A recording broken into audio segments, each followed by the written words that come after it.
What's up, fellow Greymanes? Here's a video on how to get the Octarr's Legacy in Crimson Desert.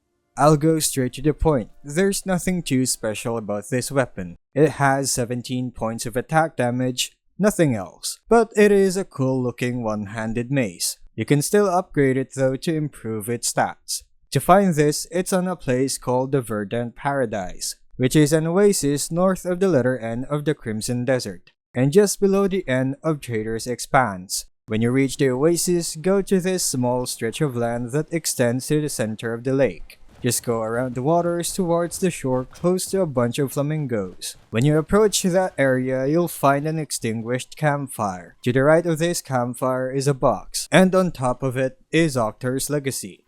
Pick it up and you've just added a new mace to your weapons collection. And that's it. If this video helped, don't forget to like and subscribe for more Crimson Desert guides. Thanks for tuning in, and I'll see you in the next video.